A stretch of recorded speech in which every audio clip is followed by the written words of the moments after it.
अस्सलाम वालेकुम, welcome back to my channel. कैसे हैं आप सब लोग? आई होप सब ठीक ठाक होंगे, खुश रहें, हमेशा हंसते मुस्कुराते रहें। और मेरी तरफ से सबको एडवांस में रमज़ान बहुत बहुत बहुत मुबारक हो। और अल्लाह ताला सबको तौफीक दे नमाज़ें पढ़ने की, रोज़े रखने की, ज़कात देने की, और सबको जो है अल्लाह ताला तौफीक दे रोज़े रखने की। और अच्छा, मैं आई हूँ ग्रॉसरी करने और 15 डेज से मैं रमज़ान की प्रिपरेशन में लगी हुई हूँ, जैसे कि आपके साथ भी सब चीज़ें शेयर करती हूँ। तो आज बच्चों का फंक्शन था स्कूल में, और वहाँ से जैसे ही फ्री हुए हैं, 12 बजे फ्री हो गए थे, तो मैंने कहा कि इसके आगे से गुजर के जाना, तो जल्दी से क्यों ना अपनी ग्रोसरी कर ली जाए। लिस्टें मैंने पहले बना ली थी। इस दफ़ा इतना सुकून रहा है ना, मैंने कोई एक्स्ट्रा चीज़ नहीं ली। मुझे सिर्फ वही चीज़ें मैं ख़रीद के लेके गई हूँ जिनकी मुझे बहुत ज़्यादा ज़रूरत थी, या जो मेरे पूरे मंथ चलने वाली थी। तो लिस्ट बनाने का ये फ़ायदा हो गया मुझे। और किचन की जो मैंने सारी क्लीनिंग वगैरह की, उसमें मुझे ये पता चल गया कि मैंने क्या चीज़ लेनी है, क्या नहीं लेनी। तो बहुत ज़्यादा सहूलत रही है। आप भी जब भी ऐसे रमज़ान आए या कभी भी कोई अपने ग्रोसरी करना हो, तो उससे पहले अगर आप लोग किचन की सफाई वगैरह कर लें, अच्छे से क्लीनिंग कर लें, तो आपको रियलाइज़ हो जाएगा कि आपने क्या चीज़ें लेकर आनी है और क्या एक्स्ट्रा चीज़ नहीं लेकर आनी। और अभी मैं घर आई हूँ, और 3 दिन करके मैंने ये एक वीडियो बनाई है आप लोगों के लिए। छोटे छोटे क्लिप्स बनाकर इनको मैंने एक पूरी वीडियो बनाई। जो एडिटिंग करते हैं उनको आइडिया हो गया होगा कि स्टेप बाय स्टेप मैंने किया है। 3 दिन में मेरी ये वीडियो तैयार हुई है, और मैंने क्या क्या फ्रीज़ किया है और कैसे किया है वो आपके सामने है। मेथी मैंने 1 kg जो थी वो काट के 1 दिन पहले रख ली थी, वॉश भी कर ली थी। और मेथी के अंदर बहुत ज़्यादा मिट्टी होती है, और पालक में तो अच्छी खासी 2-3 टाइम करके वॉश करनी पड़ती है। तो इसको मैंने ना स्ट्रेनर में डाल के रख लिया था, और बड़ी अच्छी ड्राई हो चुकी थी, सारा पानी भी निकल गया था। तो अगले दिन मैंने क्या किया, इनको जिपलॉक बैग में डाल दिया। और अगर पानी वाली आप लोग रखेंगे ना, तो इसके अंदर बहुत ज़्यादा क्रिस्टल आ जाएंगे। तो कोशिश करें कि जब अगर आप मेथी या पालक फ्रीज़ करें, या कोई भी ऐसी चीज़ फ्रीज़ करें जो हम लोगों ने वॉश कर ली है पहले, तो उसको आप स्टेन में रख के 1 दिन पहले धो के रख लें, उसके बाद अगले दिन इसको फ्रीज़ करें। तो 2 पैकेट मेरे बने हैं पालक के, और 2 बने हैं मेथी के। मेथी बच्चों को और मुझे और इनके दादाबू को बहुत पसंद है, तो इसलिए मैंने कहा मेथी तो लाजमी करनी है, मैंने रखनी है। और उसके अलावा मटर मैंने फ्रीज़ किए हैं। मटर वाला सालन तो बिल्कुल पसंद नहीं है बच्चों को, मुझे भी, इनके दादाबू को भी। लेकिन ये है कि मटर मैंने इसलिए रखे हैं क्योंकि पाँच दफ़ा रशियन सैलड में डलते हैं थोड़े से, और वो यूज़ हो जाएंगे उसमें। और मटर वाले चावल बहुत पसंद है बच्चों को, मुझे मैक्रोनीस वगैरह अगर बनाऊँगी तो उसमें भी डल जाएंगे। तो 2 kg मैंने मटर जो थे वो डाल के उनको वॉश करके रख दिए थे। और आज अब उनको भी मैंने जिपलॉक बैग में डाल दिए। तकरीबन 1 kg के मेरे 2 बने हैं।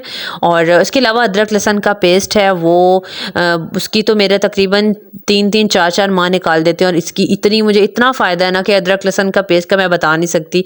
बल्कि मुझे देखा देखी अम्मी ने भी स्टार्ट कर दिया, वो भी कह रही थी सुकून में आ गई ज़िंदगी सिर्फ अदरक लहसुन पेस्ट जो है ना वो बनाने के बाद। तो इसके अंदर अभी ये भी मैं जिपलॉक बैग में डाल दूंगी, और ये मेरा बाज़ दफ़ा तो 3-4 मंथ्स चल जाता है। लेकिन इस दफ़ा मैंने ज़्यादा तैयारी नहीं की, क्योंकि फिर आगे गर्मी आ रही है, तो फिर गर्मी में मैं दोबारा करूँगी। तो क्योंकि मेरी सास जो है वो भी जब आएंगी ईद के बाद, तो लहसुन लेकर आएंगी, तो फिर वो फ्रेश होगा, वो जब निकालूंगी तो फिर उसके साथ मैं अदरक भी ले लूँगी और फ्रेश कर लूँगी। इसके बाद कबाब जो थे वो मैंने इतने ज़्यादा इस दफ़ा नहीं बनाए हैं, क्योंकि रमज़ान में बच्चों के पेपर हो जाएंगे, तो उसके बाद इनको छुट्टियाँ स्टार्ट हो जाएंगी, 7-8 छुट्टियाँ होंगी, रिज़ल्ट होगा, तो फिर ये होगा कि ऐसे पड़े रह जाएंगे। क्योंकि बच्चों के लंच के लिए ये बनाती हूँ। और चिकन जो है ना, चिकन भी मैं फ्रीज़ करती हूँ, क्योंकि मुझे रमज़ान में स्पेशल जाके लेकर आना बहुत मुश्किल लगता है।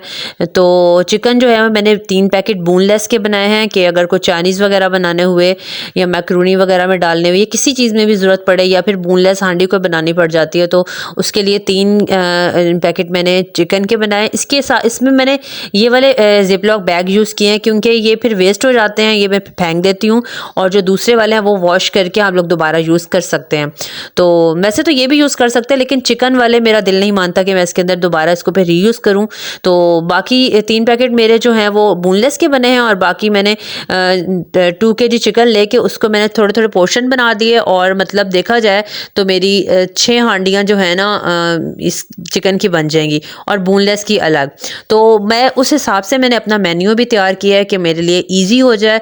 तो वीडियो बनाने का मकसद ये होता है कि आप लोग अगर देखेंगे तो आपको आइडियाज़ आ जाते हैं, आपको थोड़ा सा पता चल जाता है कि आप लोगों ने क्या क्या फ्रीज़ करना है, क्या क्या नहीं करना। अदरवाइज़ और कोई मकसद नहीं होता वीडियो बनाने का।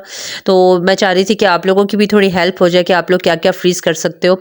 मैंने इस दफ़ा जितनी भी चीज़ें फ्रीज़ की हैं, ये मेरा जो था एक्सपीरियंस के साथ साथ मैंने ये सब चीज़ें की हैं, क्योंकि ये जितनी भी चीज़ें मैंने इस दफ़ा फ्रीज़ की हैं ना, ये बिल्कुल भी ख़राब नहीं होती हैं। 2 मंथ्स भी पड़ी रहे ना तो इनका टेस्ट बिल्कुल चेंज नहीं होता।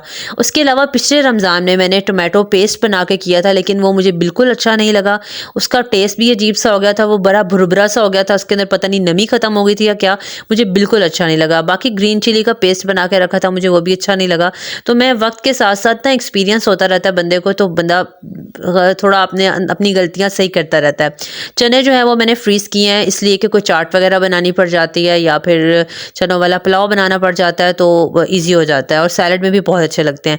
उसके अलावा कैरेट्स मैंने जूलियन कटिंग में किए हैं 1 पैकेट, और 1 पैकेट मैंने बड़ी-बड़ी थोड़ी काट के किए हैं क्यूब्स, क्योंकि आलू और गाजरों का सालन भी बहुत अच्छा बनता है। वैसे मैंने राइस के लिए क्योंकि राइस जो है ना, बाज़ दफ़ा जिस दिन सालन पड़ा हो ना, तो बच्चे और मैं अक्सर राइस बना लेते हैं, तो बड़ा मज़ा आता है। और उसके अलावा अपने टोकरे मेरे जो सारे खाली हुई थी, वो बास्केट्स मैंने फिल की हैं आलू के साथ, प्याज के साथ, टमाटर लेकर आई वो किए।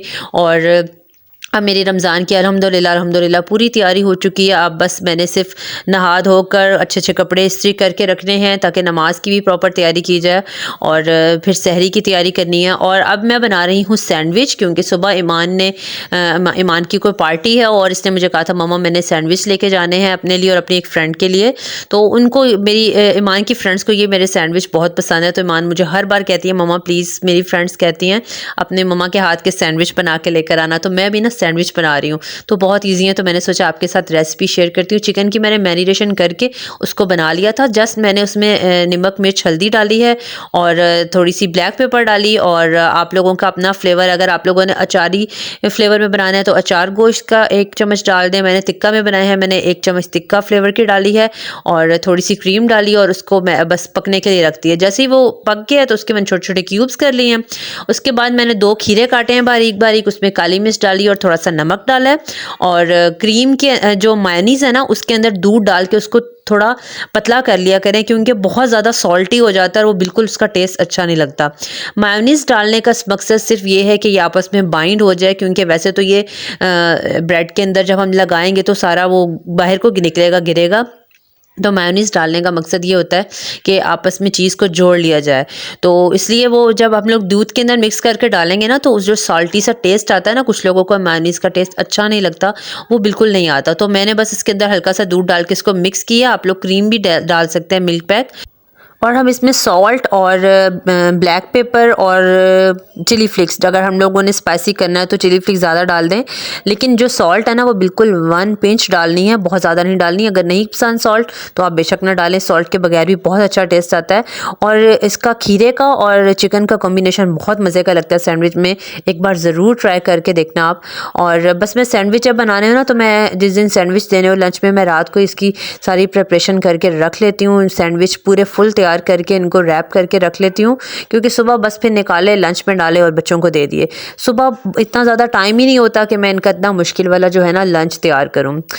और दूसरा सैंडविच जो है ना, वो सैंडविच ब्रेड के ही अच्छे लगते हैं। जितनी भी ब्रेड्स ले लें, चाहे आप मिल्की ब्रेड ले लें, चाहे आप लोग प्लेन ब्रेड ले लें या कोई भी ब्रेड ले लें ना, ब्रेड की काफ़ी सारी टाइप्स आ रही हैं आजकल मार्केट में, तो समझ में नहीं आती। मैं बहुत कंफ्यूज रहती थी इस मामले में, लेकिन जब से मैंने सैंडविच ब्रेड यूज़ किया ना, तो मुझे फिर पता चला कि सैंडविच हमेशा सैंडविच ब्रेड के ही अच्छे लगते हैं, क्योंकि इसमें ना तो शुगर डली हुई होती है और ना ज़्यादा ये फूली हुई होती हैं, तो बड़ी अच्छी सॉफ्ट होती हैं।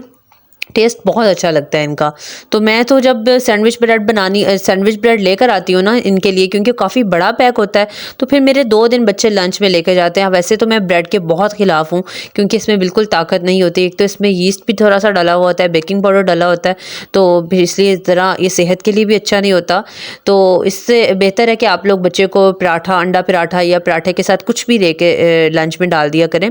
मेरी कोशिश यही होती है कि मैं पूरे वीक में अगर इनको ब्रेड दूँ भी तो सिर्फ एक दिन दूँ, फ्राइडे को, अदरवाइज़ मैं इनको पूरा वीक जो है ना पराठे के साथ ही कुछ देती हूँ। ईमान को आजकल शौक चढ़ा हुआ है पराठे के साथ अचार का, तो वो 1-2 दफ़ा अचार लेकर गई है। बाकी अंडा दे देती हूँ, कबाब दे देती हूँ, या ज़ैनब को जैम बहुत अच्छा लगता है, और यही चीज़ें देती हूँ। और आप भी कोशिश किया करें बच्चों को ना रोटी के साथ ही कुछ दिया करें। ये मैक्रोनीज़ और जो ब्रेड वगैरह, बर्गर, जंक फूड, ये बिल्कुल भी ना दिया करें। बच्चों की सेहत बिल्कुल भी नहीं अच्छी रहती, ख़राब हो जाती है।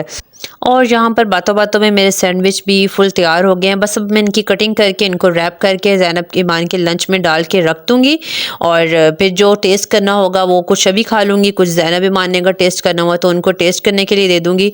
तो अच्छा, आप लोग जब मेयोनीज़ के साथ कोई भी चीज़ बनाए ना तो उसको रैप ज़रूर किया करें, क्योंकि मेयोनीज़ को बहुत जल्दी जरासीम लगते हैं। ये जब मैंने कुकिंग का कोर्स किया था ना तो ये हमें वहाँ पर जो काफ़ी लेसन पढ़ाते थे तो उसमें मैंने पढ़ा था कि मेयोनीज़ जो होता है ना उसके अंदर बहुत जल्दी जो जरासीम पैदा हो जाते हैं। तो आप लोग ज़रूर कोशिश किया करें मेयोनीज़ वाली चीज़ को रैप किया करें। तो आप देखेंगे कि एकदम से मेरा व्यू ही चेंज हो गया। व्यू क्या चेंज हुआ, मैं आई हूँ लैब में और रमज़ान आने वाला है, 2-4 दिन रह गए हैं तो मैंने कहा मैं जल्दी से लैब से हो आऊँ, क्योंकि फिर 1 मंथ के बाद नया सेशन होगा। तो अभी मेरा है 4th सेशन चल रहा है। मुझसे कमेंट में किसी ने पूछा था कि कितना इफेक्टेबल है आपके ऊपर, कितना असर किया इसने, और अल्हम्दुलिल्लाह इतना फ़र्क पड़ा है ना कि मेरी ज़िंदगी सुकून में आ गई है। पहले मुझे टेंशन होती थी कहीं जाते वक्त कि मैं थ्रेडिंग करवाऊंगी, वैक्स करवाऊंगी, अल्लाह मैंने कहीं जाना है मैं क्या करूंगी, ये शक्ल लेके जाऊंगी, और मास्क वगैरह यूज़ करती थी। लेकिन अल्लाह का लाख लाख शुक्र है कि बहुत ज़्यादा मुझे असर पड़ा है और बहुत सुकून में आ गई ज़िंदगी। तो अगर आप लोग अफोर्ड कर सकते हैं तो प्लीज़ ज़रूर करवाएं। बिल्कुल भी पेनफुल नहीं है ये, बिल्कुल भी पेन नहीं होती है, बिल्कुल हल्का सा पेंच होता है। और कमेंट में मुझसे काफ़ी लड़कियों ने पूछा था तो मैंने कहा क्यों ना आज इस पर भी थोड़ा सा आपको बता दिया जाए। तो आई होप आपको ब्लॉग अच्छा लगा होगा। अगर अच्छा लगा तो जल्दी से चैनल को सब्सक्राइब कर दे। दुआओं में याद रखिएगा, अपना बहुत सारा ख्याल रखिएगा। अल्लाह हाफिज़।